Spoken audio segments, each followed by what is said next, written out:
Nondik gatoz txostena, 6. batzarretik gaur egun arte baliatu diren plan estrategikoetan oinarritu da, eta dokumentu horietan jarritako helburuetatik zeintzuk eta zein mailatan bete diren aztertzen da. 3 lan ildo nagusi dira baloratu direnak, lurralde bakoitzean izan duten eragina eta garapena aztertuz. Finkatu diren lan ildoekin Euskal Herriko 114 ikastoletan izan duten eragina jaso nahi izan da, eta balorazio hori egiteko lan taldea, ikastolen elkarteko artezkaritza kontseiluko eta zuzendaritza taldeko hainbat kidek osatu dute. 2 taldeen arteko oreka eta lurraldetasuna zainduz. Lehen kapitulua, hezkuntza arloa. Hezkuntza proiektu komuna aplikatzeko, ebaluatzeko eta eguneratzeko bultzatzaile izatea eta ikastola bakoitzaren laguntzaile izatea bere berariazko hezkuntza proiektua diseinatzen eta garatzen. Kultura desberdinatik atoz, estatu bitan gaude, behintzat 3 administrazioetan gaude, beraz guzti honek eragiten du oinarrizko eta batzen gaitun komuna den hezkuntza proiektua oraindik ez daukagula oso ondo landuta, ezta? Orduan, guzti horrek bakoitzak eraman du bere bidea, bakoitzak eraman du bere joko moldea eta pendiente daukagun gai bat da. 2023an argitaratu zen hezkuntza marko orokorrak lagundu dezake oinarrizkoa eta komuna den hezkuntza proiektu hori egiten. Azken baten bertan definitzen delako Euskal Herritarraren izaerako irizpide nagusiak eta gure ikaslearen herritar izate hortako irizpide nagusiak, ezta? Beraz, horrek lagunduko du edo lagundu dezake oinarrizkoa eta komuna den hezkuntza proiektu hori definitzen. Hezkuntza proiektuak bere aplikazioan dauzka 3 zutabe klabe, bai? Batetik ikasmaterialgintza, prestakuntza eta baita be inobazioa, esperimentazioa guzti hori aurrera eramateko. Gure kasuan, esan geinke, lan egiteko bide honegaitik, bai erkidegoan eta bai Nafarroko eremuan aurrerapauso importanteak emon direla guzti hau era baterakoian bideratzeko, ezta?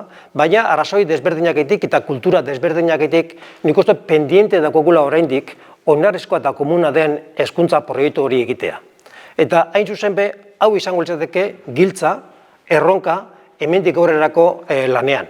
Uste dut, denon artean eraikita, da importantea hori da, denon artean eraikitako oinarrizko eta komuna den hezkuntza proiektuaren zati hori bultzatu eta egitea falta zaigula. 6. batzarrean Euskal Kurrikulumaren gelaratzea ziurtatzeko ikasmaterialgintza abiatzea adostu zen, eta horrela sortu dira EKI, KIMU eta KUKU emozio programa.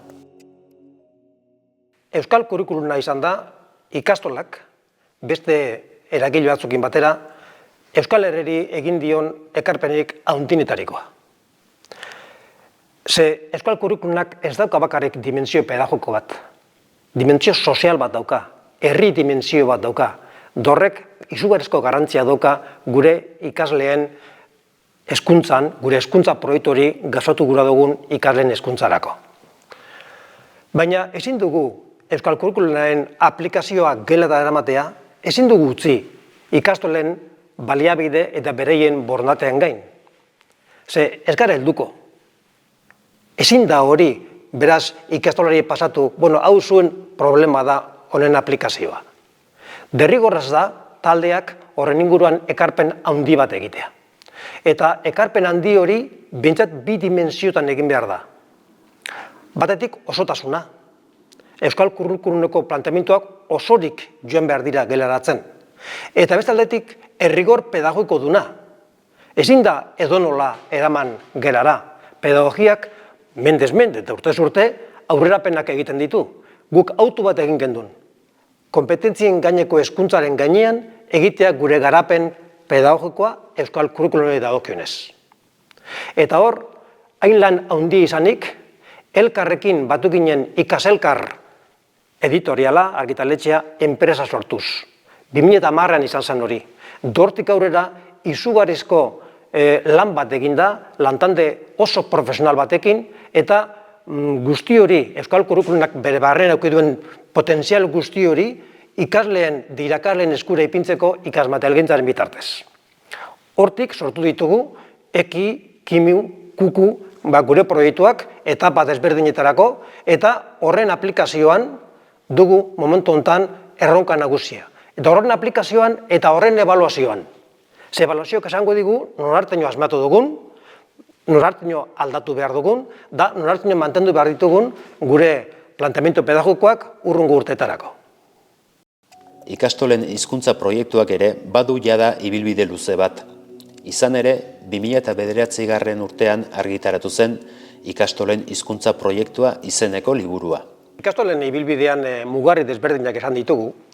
Bat esango nuke 92an gutxi gora bera elanitz proiektu hori ireki zanean, hor salto handi bat eman gendula eta batez behin inkorporatu gendula atzerriko hizkuntzaren planteamentua geurera egiteko, ezta? Baina elanitzek utune bat pasaukan, nagusiki inglesean sentatu dagoan, agian frantzesan baita be, nagusiki inglesean, baina falta zitzaigun teorizatzea hizkuntza proiektuaren bere osotasunaren beharraz, horren balioaz, eta horren jardunbiderako pautak jartzea, ez?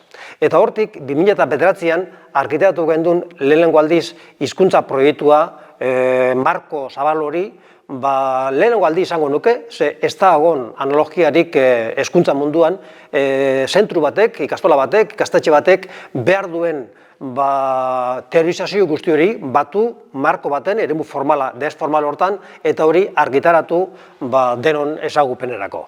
Hori 2009 izan zen, eta hortik, geroztik, egin dira horren aplikaziorako izpromintiek ipini dira martxan, eta guzti horrek ekarri du hori sozializatzera, barneratzea purka-purka ikastola guztietan, irakale guztietan, ezta? Hori mugarri importante bat, esango nuke esanguratu izan dena ikastolen ibilbidean. Era berean, hizkuntza egitasmoak badauko, bere erronka guztiegitik, badauzka gauza asko oraindik landu beharrak, oraindik bateratu beharrak dituenak, ezta? Daun artean hitz egin eta bateratu hobetu ahal izateko. Ze badakigu euskararen egoera, momentu honetan, bai erabilera dagokionez, da baita be kalitateari dagokionez, momentuz ezin gara egon oso harro. Gustura gaude, egin dugun lana itzela izan da, baina ondino asko dago egiteko, ze hau da pulsu konstante bat. Jarraitu behar duguna, behin da berriro indar egiten eta eragiten bide hortatik. Beraz, kalitatea eta erabilera sustatzeko, baita ere, dauzazko 3-4 ardatz nagusi urrungo urteetan, beste hizkuntzen tratatera integratuko mintegiak, aizia eremua, eremu ez formal hori inkorporatu behar dugu, ze eremu ez formal horrek eremu pedagogikoa ere badu, eta guzti hori hizkuntzaren perspektibetik beharrezkoa da, izpromintegiak eguneratu behar ditugu, beraz, badaukagu oraindik lan handi bat egiteko urrungo urteetarako. Digitalizazio egitasmoak ere hainbat lan garatu ditu urte guzti hauetan zehar. Bueno, digitalizazio erronka ikastoletan aspalditik dator, ez azken 10 urte hauetan, bezik eta betidanik, bere garaian CD-ROM batzuk, eta lan asko izan, baina egia da, azken 10 urte hauetan salto kualitatibo-kuantitatibo bat eman dela, ez? Alde batetik, lotu dalako arlo administratibo gestioa irakaskuntza prozesuekin. Guretzako hori klabe izan da, hortik etorri da gure material pedagogikoa digitalizazioan inguruan edo horren bidez nolabait txertatzea. Horri esker, eta COVID famatu horrekin gure ikasleek aukera izan dute etxetik bere formazioa eta jarraitzea, eta klabe izan da, eta hortatik lehenengo iaran egon gehala esan dezakegu, baina beste aldetik ere eman dugu ikastolak bere azpigitura, plan propio bat egitea, lotzeko, lehen esan duguna, arlo administratibo pedagogiko, baina baita ere formakuntza edo irakaskuntza prozesuarekin, eta alde hortatik lan handie, ez dut esango ikaragarrie, baina bai, oso handie egin dugu, eta alde hortatik bai esan dezakegu ikastolak momentu honetan aurrepauso importante izan eman dutela, ez? Beste gauza bada, teknologia berrien inguruan ere, bai gaur egun eta bai geroa begira ere dauden eztabaidak, ez? Noaino erabili, noaino ez, gaur egunen pilpilean dauden eztabaida horietan. Hortaz ere, murgilduta daude, horrek ere segurazki emango du hurrengo urtetan zer egin behar dugun eta nola egin behar dugun, baina alde hortatik bai prestatuta gaudela gauzak egiteko eta baita ere eztabaida horietan sartzeko. Bai aipatu beharko genukela, nolabait, prozesu hori ez dela izan berdine lurralde guztietan. Eta alde hortatik, iparraldeko ikastoletan, Seaskako ikastoletan, beste velozia bat, beste mugimendu bat izan dutela. Hala ere, azken 3-4 bat urte hauetan esango nukenik, bai pauso importantek ematen nahi dira, batez ere HH, LH, edo ama eskoletan, eta pausok ematen nahi die bideo hortatik, ez? Naiz eta onartu behar da, eta hori da, errealitatea bada, errealitatea desberdina dela, eta bakoitzak bere erritmo egin behar duela lan. Ikastolei aholkularitza emateaz gain, prestakuntza planak ere garatu dira ikastolen elkartetik, eta egindako ibilbidea azpimarratzekoa izan da gainera. Prestakuntza arloan nahiz eta gutxitan hitz egiten dugu gai honen inguruan guretzako klabea da, ez? Eta guretzako klabea da, izan da, betidanik, da eta izango da, segurazki, arlo ezberdinetan lan egiten dugulako hortan, ez?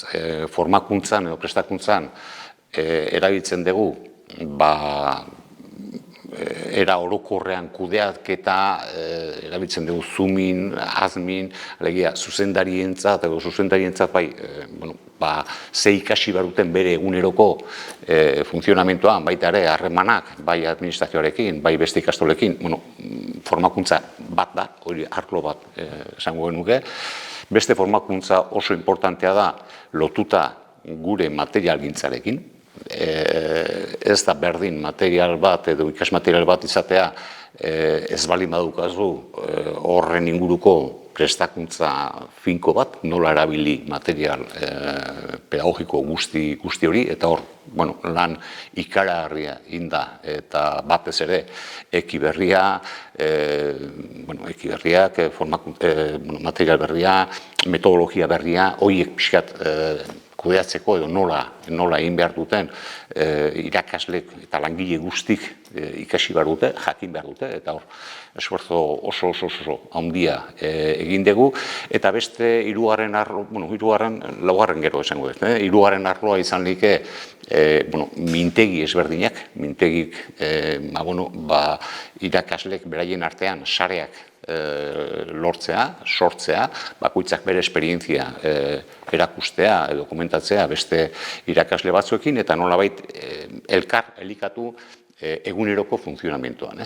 Eta laugarren arloa esango nuke dagoela irakaskuntza prozesuekin, eta irakaskuntza baino ikastola prozesu osoarekin. Hor dauzkagu FQM, HPI, metodologia ezberdinak, egia dela momentu honetan esperimentatzen nahi gara guk ere ez dakigu nola dien gauza guztik eta ez daukagu azken erantzuna, baino bai esperimentatzen nahi gara eta ikasten nahi gara metodologia ezberdinak nola implantatu eguneroko funtzionamentoan ikastoletan, nola funtzionatu, nola egin, eta bar. Eta, esango nuke hori da laugarren hildo nagusia, eta lehen esan dudan bezala guretzako lauak di importanteak. Ez da bakarrik ikastolan edo klase barrun, gela barrun zer egiten dan, baizik eta baita ere beste eragileekin nola funtzionatu behar dugun, beste ikastolekin nola egin sarea, eta administrazioaren aurrean ere ze jarrerak mantendu. Hortik ibili gea, eta bere punto fuerte eta indartsuek eta baita ere ahultasun batzuekin, baina gure ustez behintzat hor hildo batzuk markatu die eta hurrengo urte hauetan hortik jarraitu beharko du, igual indar gehiago inberko dela arlo baten edo besten, baina guretzako danak di importanteak, ezin da gauza bat edo bestea alde batean utzi. Eta azken bolada honetan, eta batez ere COVID, garai hortatik beste erronka berri bat etorri zaigu, ez? Ikastoletan nik uste dut leku guzti eta da online formakuntza, alegia. Gero eta gehiago eskatzen zaigu, egitea ez formakuntza presentziala, baizik eta online, jende gehiagotara ailegatzeko alde batetik, baina baita ere, formakuntza luzeagok egiteko, ordu gehiagokin, eta horrek eskatzen du azpiegitura, lotuta ere lehen komentatu dugun teknologia berrien kudeaketan, ezberdin bat, arlo ezberdin bat egitea. Gure ikasleekin, etorri zaizkigun teknologia berrekin eskatzen dio irakasleari modlatzea, egoera berdin hortan, eta gauza berdina gertatzen zaigu guri ikastolen elkarteari, gero gure irakasleekin formatzeko momentuan, ez? Eta alde hortatik, baina ere ikasten nahi geha, ez dugu esango dane ikasi dugula, baina pauso importanteak ematen nahi die, eta jarraitu beharko die baita ere ematen hurrengo urtegoetan.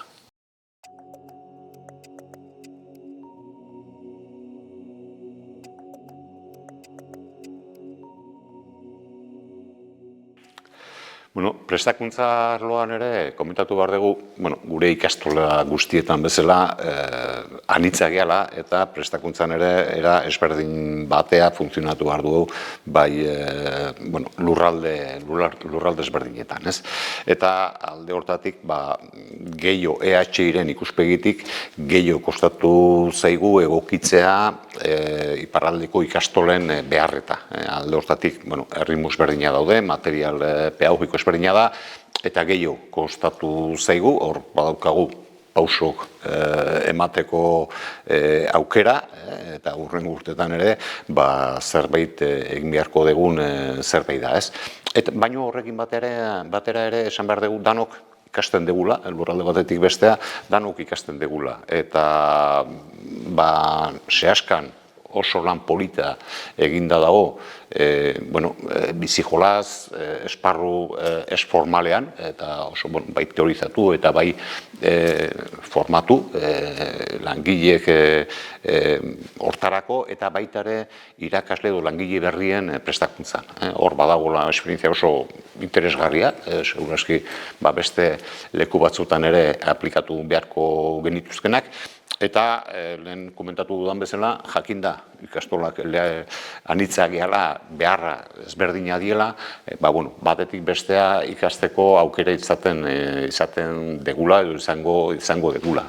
Eta baita ere komentatu, Nafarroko ikastolen ere prestakuntza asko eratu da, aldotatik EH-iren eragina handiago izan da, beste leku batzutan baino, eta polita izan da, esperimentazio hori eta nolabait elkar lan hori, ez? Eta nik uste dut, azken 10 urte hauetan hori dela ikasi behar dugun beste puntu bat, ez?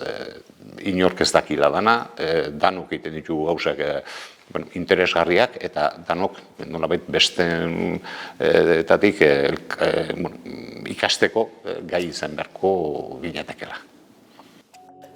Bigarren kapitulua, ikastolak eta antolakuntza egitura. Ikastolen zerbitzu kolektiboen antolakuntzaren eta kudeaketaren bilakaeran eta antolakuntzan arduradun izatea. Ikastolak sendotzea eta ikastola berriak irekitzea izan da ere azken urteetako erronka nagusietako bat. Ikastolen sendotzearen arloan hainbat ekintza egin ditugu, ez? Gehien bat finanziazioa hobetzeko.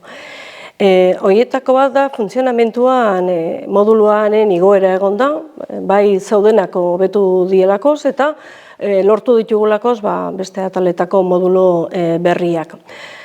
Beste aldekatikan, inbertsiorako eta azpiegiturak inbertitzeko importantiak izan dira deialdiak eta horiek ere denboraldi honetan egon dira. Baten bat aipatuko nuke eskop deialdia, inbertsiotako deialdia, bereziki garrantzitsua delako ikastoletako inbertsioak egiteko. Eta ikastolen zabalkuntzari dagokionez, esan behar da, emankorrena zehazka izan dela, 13 ikastola berri sortzea lortu dulako. Eta beste lurraldetan, nahiz eta ahalegin asko egon, edo desente, bakarra irikitzea lortu da, Gipuzkoan, Aratz ikastola Hernanin. Baina, hala eta ere, esan behar dago, momentu honetan 114 ikastola daudela ikastola elkarteen barruan. Elkartasun ikastolak Europar Kooperatibaren sortzeak ere izan du berebiziko garrantzia ikastoletan. Elkartasun kutxa dakagu kooperatiba justu ikastole diru laguntzak bideratzeko, eta horre kontuan hartu behar da, ikastola guztia daudela bazkidetuak, 114 ikastola, eta beraien erkapenari esker, 850.000 euro gutxi gora berako aurrekontua duen kooperatiba dela.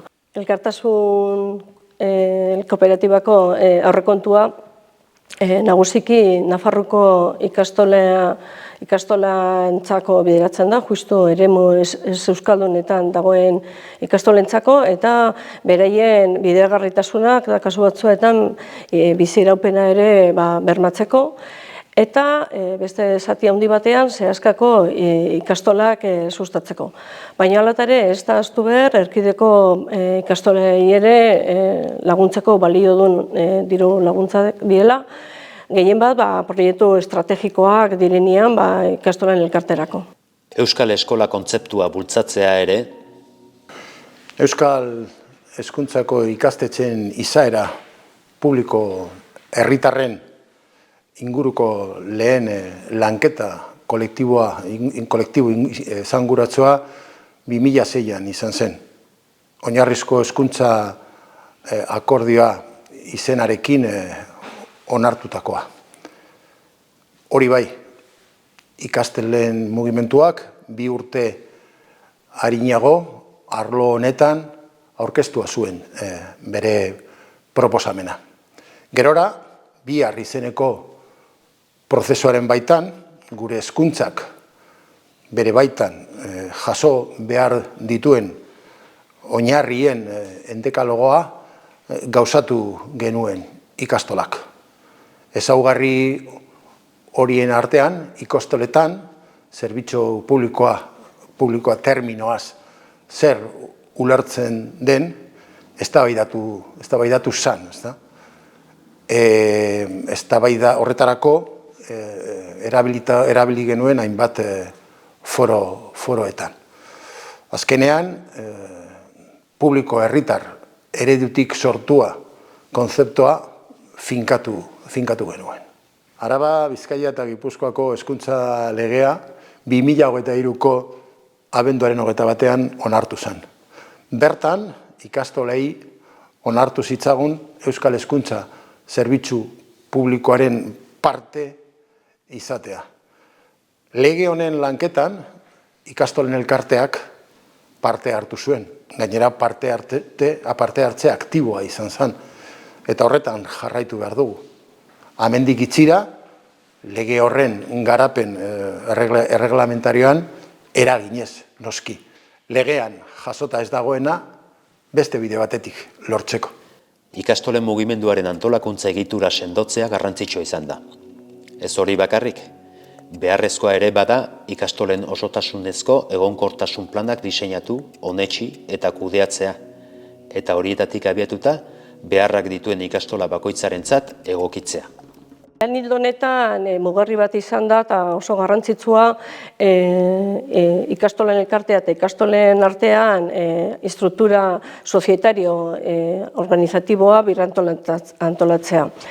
EH sortu zenian, hasieratik bazkide ikastola ziren, eta gaur egun ja 114 direnez, horrek suposatzen du funtzionamentua inbertsela egokitu egora horretara.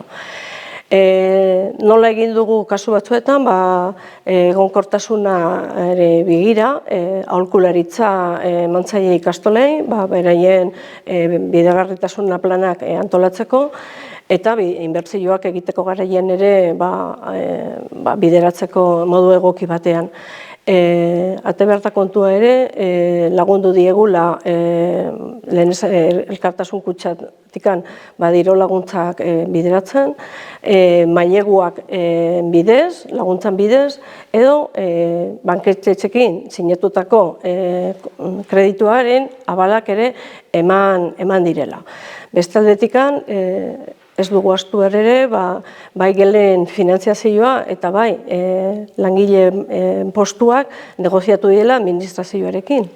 Eta atal honetan, uste dut, ikastolen ezaugarri den gai importante badagoela, eta da excedenteak edo soberakinen kudeaketa, eta esan gezaku arro lortu dugula ikastoletan. Gelak galdu ondorioz, lanpostu galdu diren pertsonei birkolokatu direla eta eman zaiela soluzio bat, eta hori ondo kudeatu dugula eta modu arrakastazuan. Ikastola inguruneari ireki eta iragazkorragoa egingo duten ereduak eskaintzea ere helburu izan da. Horretarako, ikastolen inguruko erakundeekin itunen eta harremanen markoa sustatuz. Gizarte eragile eta euskalgintzako eragileekin batera, hainbat lankidetza egitasmo garatu dira. Besteak beste, Kontseilua, Bertsozale Elkartea, Herrigora, AEK, Euskaltzaindia, UEU, EHU, UESI, Eusko Ikaskuntza, Wikilariak, Euskal Konfederazioa, Euskara Bidea, Bizipoza eta Oinarri elkarteekin. Beste lurralde batzuetako hezkuntza eragileekin ere landu dira harremanak. Eta ikastolen esperientzia izan da iturri hainbat kasutan. Aipagarriena, azken urte hauetan, Semente eskolarekin izandako harremana, baina baita berarekin batera, eskolein sarearekin izandakoa. Bertan daudelarik Diguan, Bresola, Kalandreta, Eskola Korsa eta ABCM. Nafarroko txikiak handi egitasmoa ere azken urteotan egonkortu da. Hizkuntza gutxituen nazioekin ditugun harremanak proiektu honen bitartez ere indartu dira.